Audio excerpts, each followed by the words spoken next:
이정민은 교실 뒤편에서 아이들의 웃음소리를 들으며 깊은 한숨을 내쉬었다. 58년을 살아오며 35년간 교단에 서 있었지만 오늘만큼 무력감을 느낀 적은 없었다. 선생님, 저희 아이가 왜 반장이 안 됐나요? 오전 내내 학부모 상담이 이어졌다. 김민준 어머니는 목소리를 높이며 따져 물었다. 정민은 차분하게 설명했다. 아이들이 투표로 정했습니다. 민주적인 절차였어요. 그럼 선생님이 유도하셔야죠. 저희 아이가 얼마나 리더십이 뛰어난데요. 정민은 속으로 한계를 느꼈다. 아이들의 자율성보다 부모의 욕심이 앞서는 현실이 안타까웠다. 어머니, 아이가 스스로 성장할 기회를 주시면 어떨까요? 선생님은 우리 애를 싫어하시는 거 아니에요?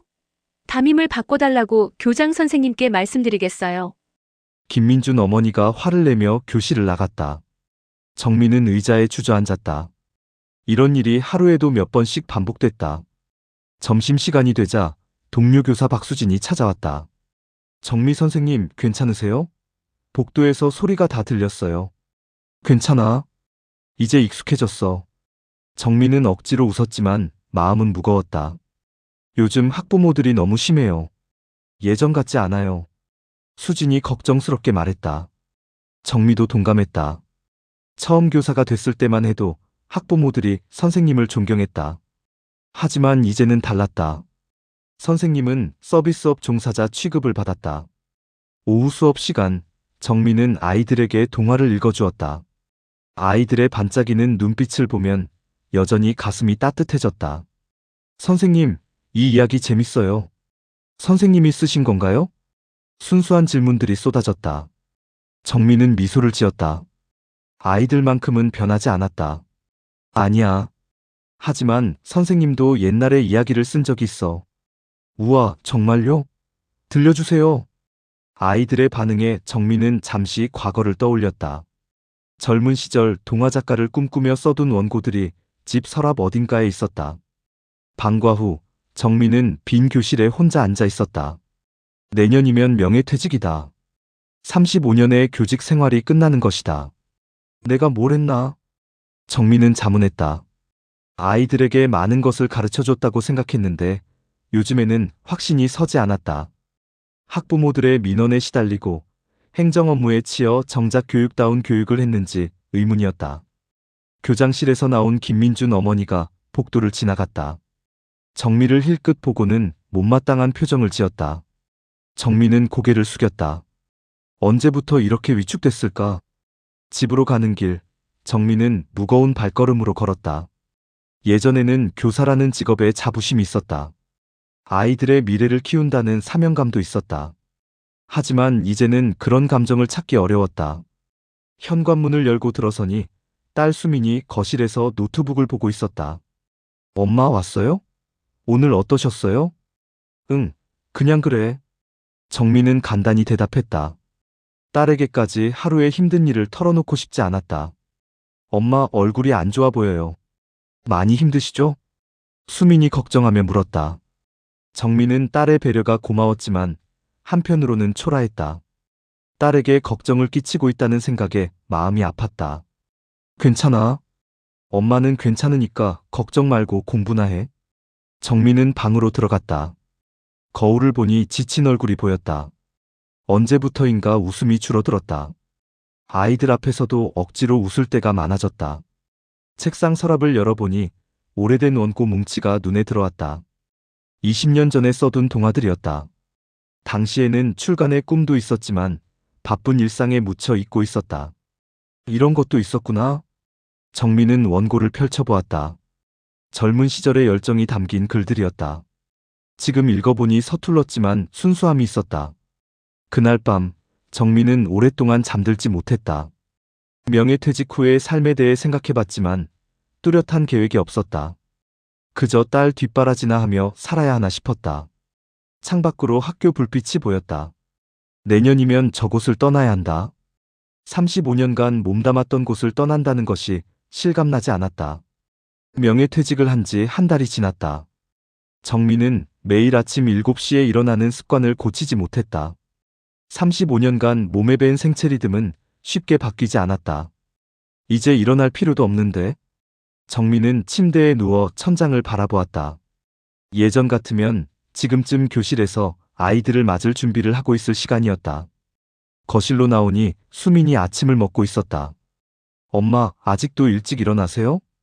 응, 습관이 안 고쳐지네. 천천히 적응하시면 돼요. 이제 자유시간이잖아요. 수민의 말에 정민은 씁쓸했다. 자유시간이라니. 자유롭다기보다는 할 일이 없다는 표현이 맞는 것 같았다. 수민이 학교에 간 후 정민은 혼자 집에 앉아 있었다. 텔레비전을 켜봤지만 재미있는 프로그램이 없었다. 주부들을 위한 요리 프로그램, 건강정보, 드라마 재방송. 모든 게 지루했다. 내가 뭘 하고 살지? 정민은 혼잣말을 했다. 예전에는 수업 준비, 학급 운영, 학부모 상담 등으로 바빴다. 스트레스였지만 그래도 할 일이 있었다. 지금은 그마저도 없었다. 냉장고를 열어보니 반찬이 떨어져 가고 있었다. 시장에라도 가야겠다는 생각이 들었다. 동네 시장은 한적했다. 평일 오전이라 사람이 별로 없었다. 정민은 천천히 돌아다니며 장을 봤다.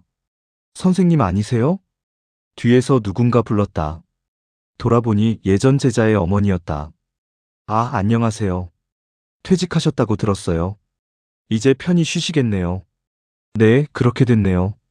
정민은 어색하게 웃었다. 편히 쉰다는 말이 위로가 되지 않았다. 우리 아이가 선생님 얘기를 자주 해요. 감사했습니다. 고맙습니다. 짧은 인사를 나누고 헤어졌다. 정민은 마음이 복잡했다. 제자들이 기억해준다는 게 고맙기도 했지만 동시에 과거에 묶여있는 듯한 느낌도 들었다. 집으로 돌아와 점심을 먹고 나니 오후 시간이 길게 느껴졌다. 평소 같으면 오후 수업이 있을 시간이었다. 정민은 서랍에서 오래된 동화원고를 꺼내 읽어보았다. 20년 전에 쓴 이야기들이었다. 지금 읽어보니 유치한 부분도 있었지만 나름대로 의미가 있어 보였다. 이걸 다시 써볼까? 잠깐 그런 생각이 들었지만 곧 고개를 저었다. 이제 와서 무슨 글쓰기인가? 누가 읽어주겠는가? 저녁에 수민이 돌아왔다. 엄마, 오늘 뭐 하셨어요? 그냥 집에 있었지. 시장도 다녀오고. 심심하지 않으세요? 괜찮아. 정민은 괜찮다고 했지만 속으로는 답답했다.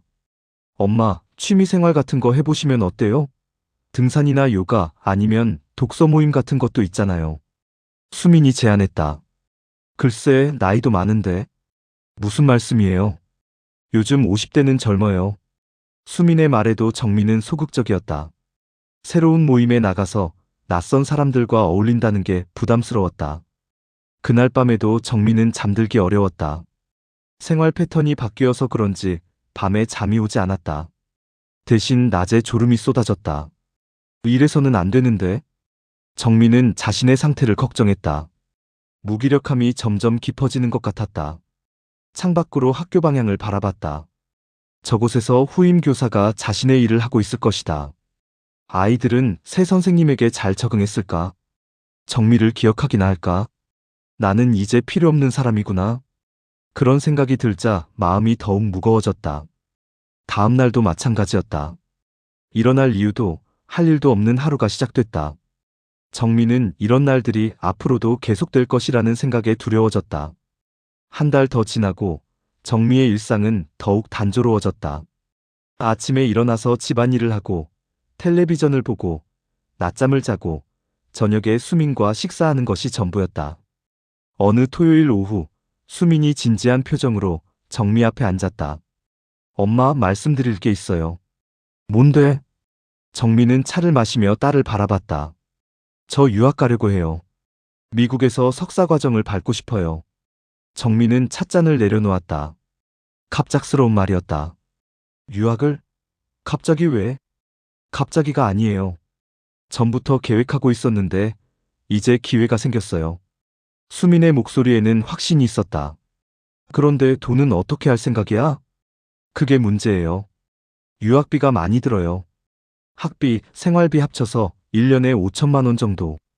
정민은 머리가 복잡해졌다. 퇴직금과 적금을 합쳐도 부족한 금액이었다. 우리 집을 팔면 될 것 같아요. 수민이 조심스럽게 말했다. 정민은 깜짝 놀랐다. 집을 판다고? 그럼 우리는 어디서 살아? 전세나 월세로 작은 곳으로 이사 가면 돼요. 저 유학 가면 엄마 혼자실 텐데 이렇게 큰 집이 필요 없잖아요. 수민의 말에는 논리가 있었지만 정민은 받아들이기 어려웠다. 수민아, 이 집은 아빠와 함께 산 곳이야. 추억이 많은 집인데. 엄마, 과거에만 매달려 계실 건가요? 저도 미래를 생각해야 하잖아요. 수민의 목소리가 조금 높아졌다. 내 미래야 중요하지만 엄마 입장도 생각해줘. 엄마 입장은 뭐예요? 그냥 집에서 텔레비전만 보며 지내실 건가요? 수민의 말이 날카로웠다. 정민은 마음이 아팠다. 그게 뭐 어때서? 내 집에서 편히 지내는 게 죄야? 엄마, 이렇게 지내시는 게 진짜 편하세요? 매일 무기력하게 보내시면서? 수민의 지적이 가슴에 박혔다. 사실이었기 때문이다. 엄마도 새로운 시작을 하세요. 집 팔고 작은 곳으로 이사가서 새롭게 살아보시는 거예요. 새롭게라니. 내 나이가 몇인데 뭘 새롭게 해? 58이면 아직 젊어요. 요즘 평균 수명이 얼마인데요? 수민이 답답하다는 듯 말했다. 네가 유학을 가면 나는 정말 혼자가 되는 거잖아. 정미의 목소리가 떨렸다. 엄마, 저도 언젠가는 결혼해서 나갈 건데요. 계속 엄마 품에 있을 수는 없어요. 수민의 말이 현실적이었지만 정미는 받아들이기 힘들었다. 생각해볼게. 정미가 말했지만 수민은 만족하지 않았다.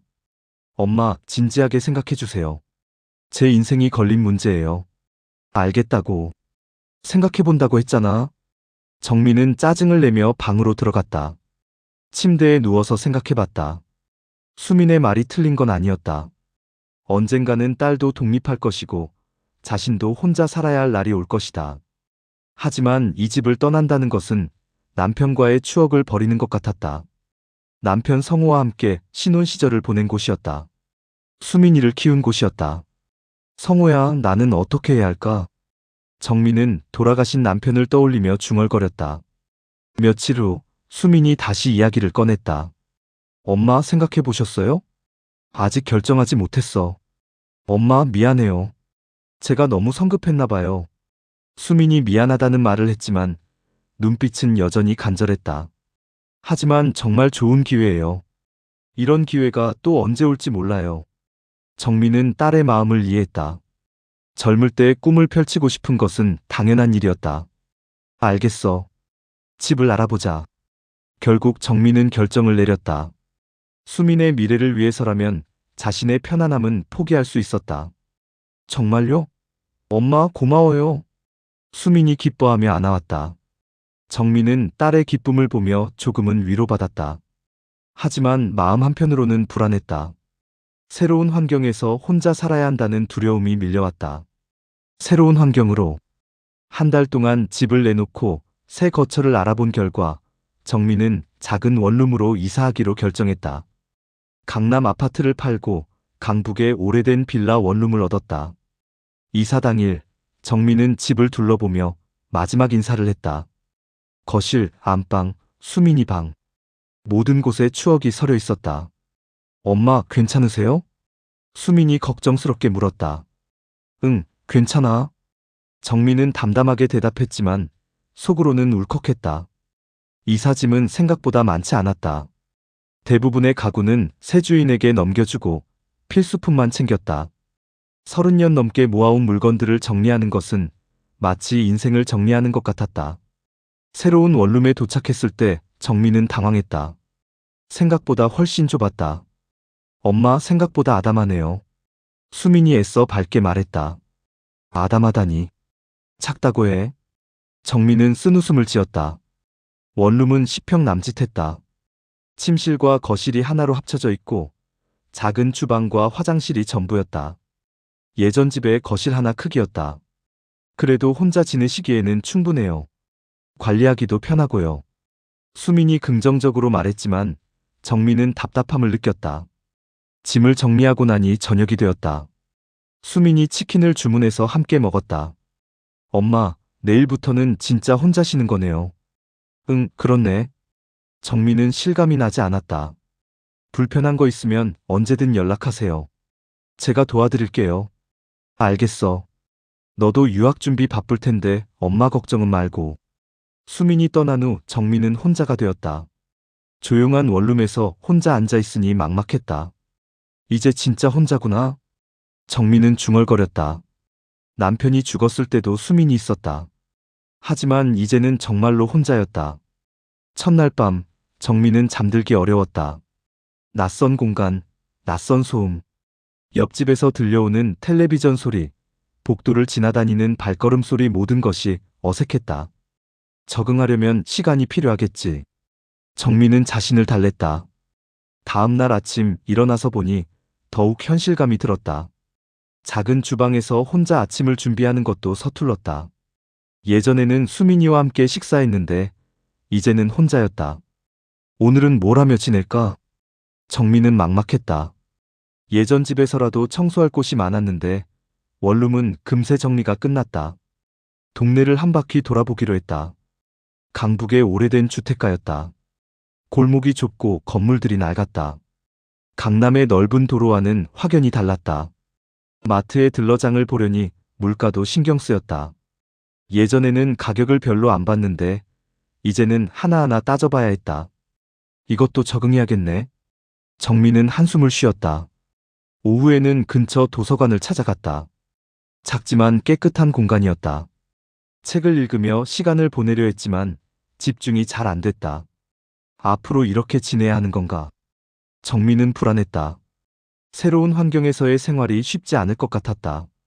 저녁에 수민에게서 전화가 왔다. 엄마, 첫날 어떠세요?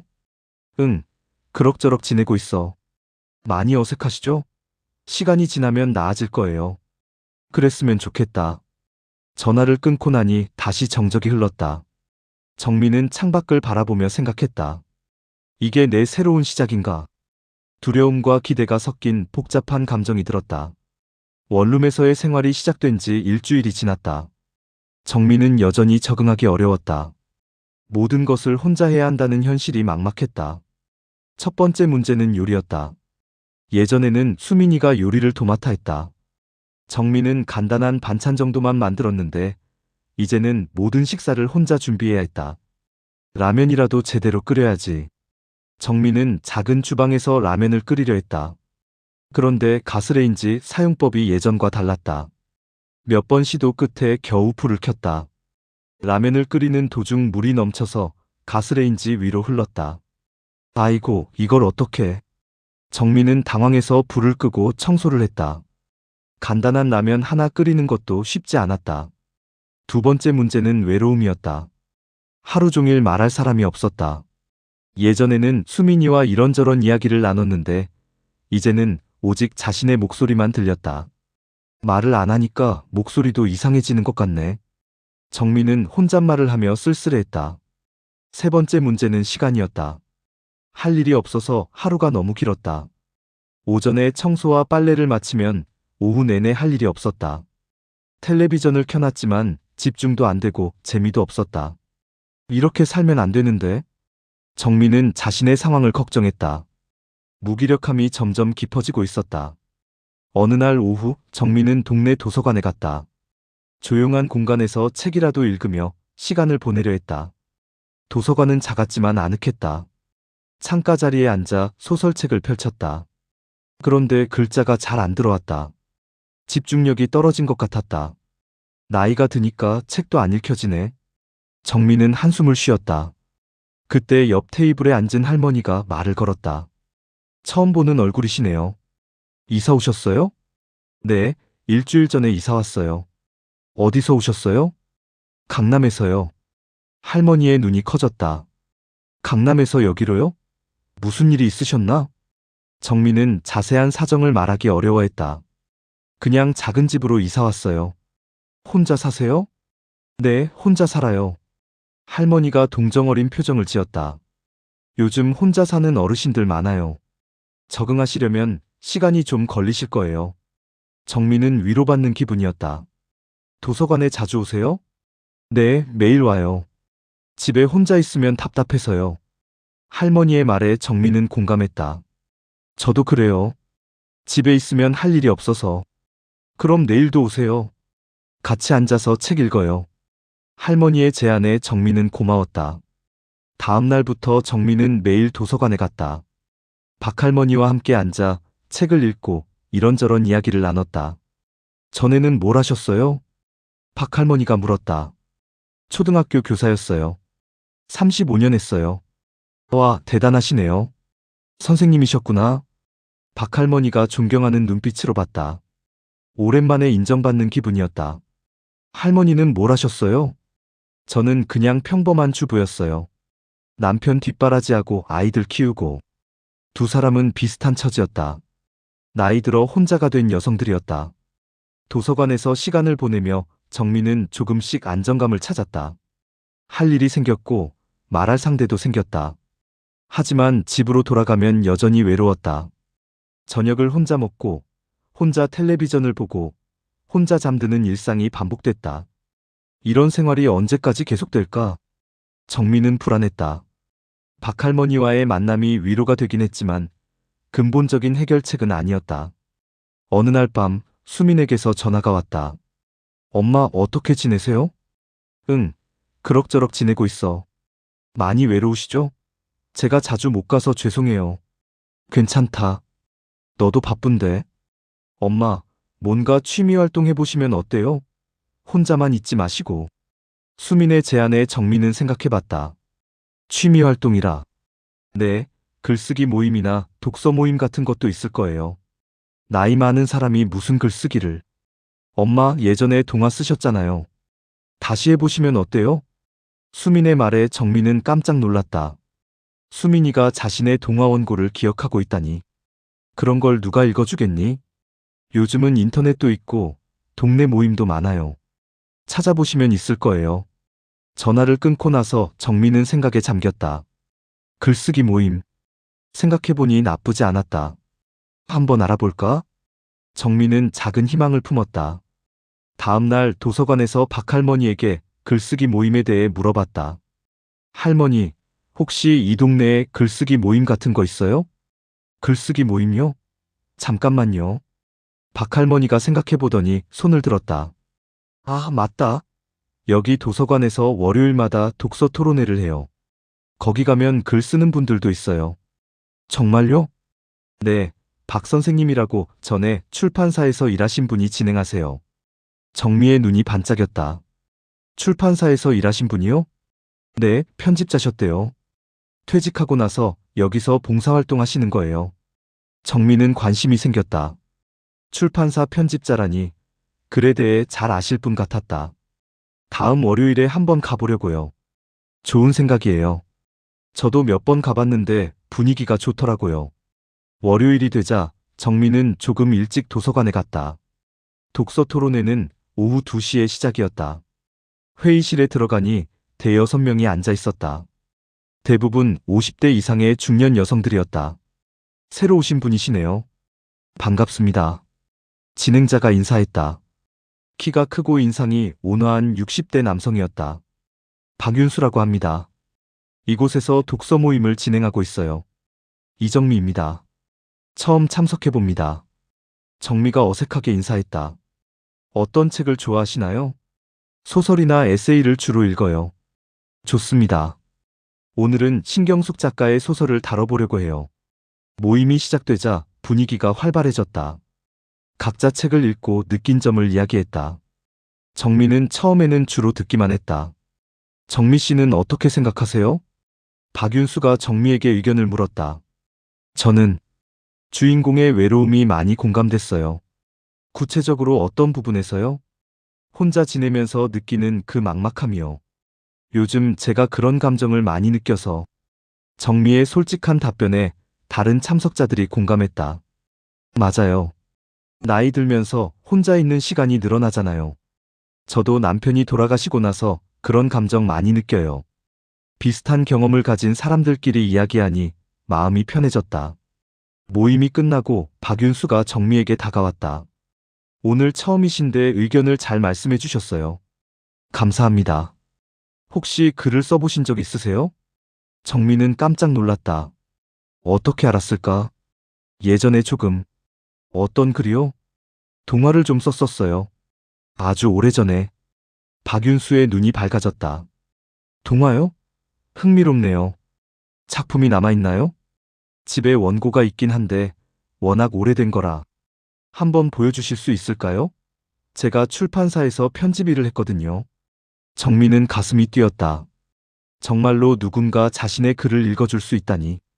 부담스러우시면 안 해도 돼요. 그냥 관심이 있어서요. 아니에요. 기회가 된다면 보여드리고 싶어요. 그럼 다음 주에 가져오시겠어요? 정민은 고개를 끄덕였다. 집으로 돌아가는 길에 정민은 기분이 좋았다. 오랜만에 뭔가 기대되는 일이 생겼다. 내 글을 누군가 읽어준다니. 집에 도착해서 서랍을 뒤져 동화 원고를 찾았다. 누렇게 변한 종이에 손글씨로 적힌 원고였다. 이걸 타이핑해야 하나? 정민은 고민했다. 컴퓨터 사용이 익숙하지 않았다. 수민이한테 부탁해볼까? 하지만 수민이는 유학 준비로 바빴다. 혼자 해결해야 할 문제였다. 천천히 배워보자. 정민은 결심했다. 글쓰기를 다시 시작하려면 컴퓨터도 배워야 했다. 그날 밤 정민은 오랜만에 설렘을 느꼈다. 새로운 도전이 기다리고 있었다. 가족과의 화해. 일주일 후 정민은 박윤수에게 동화 원고를 보여줬다. 그는 원고를 꼼꼼히 읽어보더니 놀라운 반응을 보였다. 정미 씨, 이거 정말 좋은 작품이에요. 정말요? 정민은 믿기지 않았다. 네, 아이들의 순수함을 잘 담아냈어요. 문체도 자연스럽고. 박윤수의 칭찬에 정민은 가슴이 뛰었다. 물론 조금 다듬으면 더 좋아질 것 같아요. 요즘 독자들 취향에 맞게. 어떻게 다듬으면 될까요? 일단 컴퓨터로 타이핑하시고 몇 군데 수정해보세요. 제가 도와드릴게요. 정민은 기쁨을 감출 수 없었다. 정말 출간 가능성이 있을까요? 충분해요. 요즘 베이비붐 세대가 쓴 동화에 관심이 많거든요. 경험이 묻어나는 글들이요. 집으로 돌아가는 길에 정민은 기분이 날아갈 듯했다. 20년 전에 써둔 원고가 빛을 볼 수 있다니. 집에서 컴퓨터를 켜고 원고를 타이핑하기 시작했다. 처음에는 서툴렀지만 점점 익숙해졌다. 이런 재미가 있었네. 정민은 글을 다시 쓰는 즐거움을 느꼈다. 예전 원고를 읽으며 수정하고 보완하는 작업이 흥미로웠다. 며칠 후 수민에게서 전화가 왔다. 엄마, 요즘 목소리가 밝아지신 것 같아요. 그래? 네, 무슨 좋은 일 있으세요? 정민은 글쓰기 모임과 동화 원고에 대해 이야기했다. 와, 엄마. 정말 대단해요. 수민이 진심으로 기뻐했다.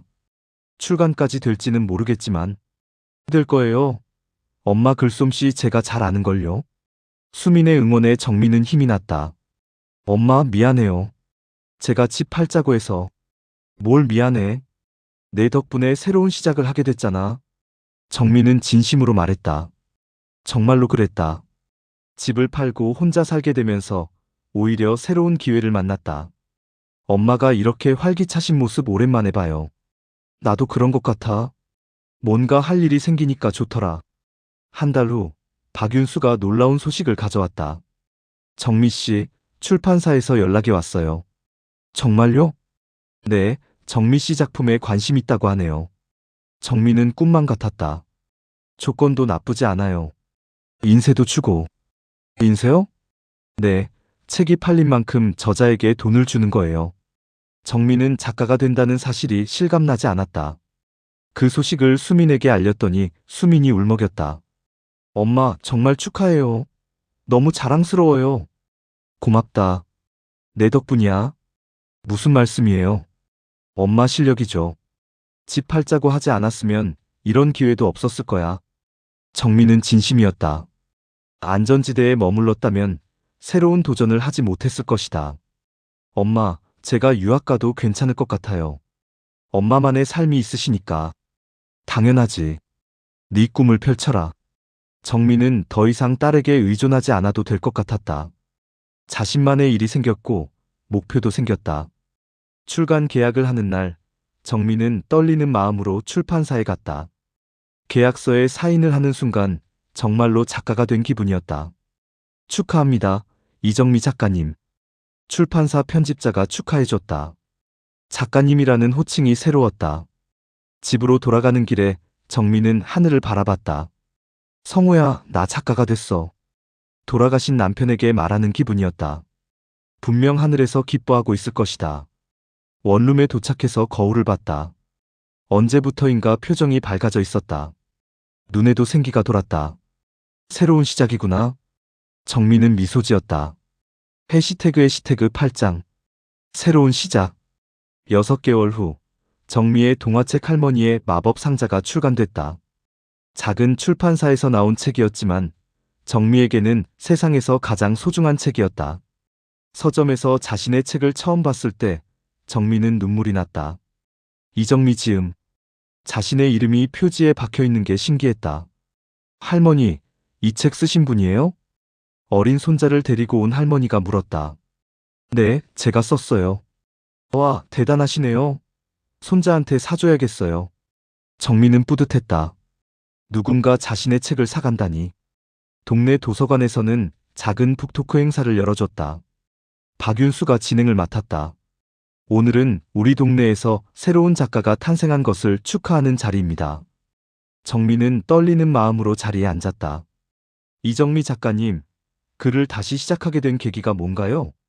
인생에 큰 변화를 겪으면서 새로운 도전이 필요했어요. 혼자 살게 되면서 시간도 생겼고요. 어려움은 없으셨나요? 처음에는 막막했죠. 컴퓨터도 서툴렀고. 하지만 주변 분들이 많이 도와주셨어요. 박할머니를 비롯해 독서 모임 사람들이 박수를 쳤다. 행사가 끝나고 여러 사람이 축하해줬다. 정미 씨 정말 멋있어요. 저도 용기를 얻었어요. 나이가 들어도 새로운 꿈을 꿀 수 있구나 싶어요. 정미는 자신의 경험이 다른 사람들에게 희망을 준다는 사실에 기뻤다. 수민이는 유학을 떠나기 전날 정미를 찾아왔다. 엄마, 책 정말 감동적이었어요. 고맙다. 네가 용기를 줘서 가능했던 일이야. 엄마가 이렇게 당당하신 모습 처음 봐요. 수민의 말에 정미도 느꼈다. 정말로 달라진 것 같았다. 제가 안 계시는 동안 외롭지 않으실 것 같아요. 당연하지. 할 일이 많아졌거든.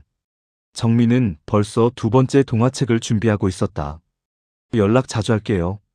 제가 공부하는 것도 알려드릴게요. 응, 건강하게 지내고. 엄마도 여기서 열심히 살아볼게. 수민이 떠난 후에도 정미는 외롭지 않았다. 매일 글을 쓰고 도서관 모임에 참석하고 독자들과 만나는 일정이 바빴다. 어느 날 초등학교에서 연락이 왔다. 정미 선생님, 아이들에게 동화를 읽어주실 수 있을까요? 예전 제자의 담임교사였다. 정미는 기꺼이 승낙했다. 교실에 들어서니 아이들이 환하게 웃었다. 할머니 작가님이에요. 우와, 진짜 작가님이다. 아이들의 순수한 반응에 정미는 마음이 따뜻해졌다. 동화를 읽어주는 동안 아이들은 집중해서 들었다. 정미는 다시 아이들과 함께하는 기쁨을 느꼈다. 할머니, 다음에도 와주세요. 또 새로운 이야기 들려주세요. 아이들의 부탁에 정미는 약속했다. 그럼 할머니가 더 좋은 이야기 써서 들려줄게. 집으로 돌아가는 길에 정미는 생각했다. 퇴직하고 집을 팔고 혼자 살게 된 것이 끝이 아니라 새로운 시작이었다. 원룸에 도착해서 책상에 앉았다. 새로운 동화를 쓰기 위해 노트북을 켰다. 오늘은 어떤 이야기를 써볼까? 정미는 미소 지으며 키보드에 손을 올렸다. 창밖으로 저녁 해가 지고 있었다. 하지만 정미에게는 새로운 하루가 시작되는 느낌이었다. 인생의 새로운 장을 쓰는 시간이었다. 정미는 더 이상 무력한 퇴직교사가 아니었다. 꿈을 이루어가는 작가였다. 나이는 숫자일 뿐이구나. 정미는 혼잣말을 하며 글을 쓰기 시작했다. 1년 후, 정미의 2번째 동화책이 나왔다. 첫 번째 책보다 더 많은 관심을 받았다. 지역 신문에서는 늦깎이 작가라는 제목으로 정미를 소개했다. 수민이는 미국에서 잘 지내고 있었다. 영상 통화를 할 때마다 엄마의 당당한 모습에 감탄했다. 엄마, 정말 멋있어요. 제가 자랑스러워요. 정미는 이제 혼자 사는 것이 외롭지 않았다. 매일 새로운 이야기를 만들어내는 일이 즐거웠다. 원룸은 여전히 작았지만 정미에게는 충분했다. 꿈을 키우는 공간이 되었기 때문이다. 도서관에서는 정미를 우리 동네 작가라고 불렀다. 아이들은 할머니 작가라고 불렀다. 모든 호칭이 정미에게는 기뻤다. 어느 날 박윤수가 말했다. 정미 씨 보면 희망이 생겨요. 나이가 들어도 새로운 꿈을 꿀 수 있다는. 저도 예전에는 몰랐어요. 변화가 이렇게 기회가 될 수 있다는 걸. 정미는 진심으로 말했다. 인생의 마지막이라고 생각했던 시간이 실은 새로운 시작이었다. 정미는 매일 그 사실을 감사하며 살아갔다. 글을 쓰는 시간, 독자를 만나는 시간, 아이들에게 이야기를 들려주는 시간. 모든 순간이 소중했다. 정미의 하루는 더 이상 지루하지 않았다. 할 일이 있고, 기다려주는 사람들이 있고, 이루어갈 꿈이 있었기 때문이다. 원룸 창가에서 바라본 하늘은 여전히 넓고 푸르렀다. 정미에게는 그 하늘처럼 무한한 가능성이 펼쳐져 있었다.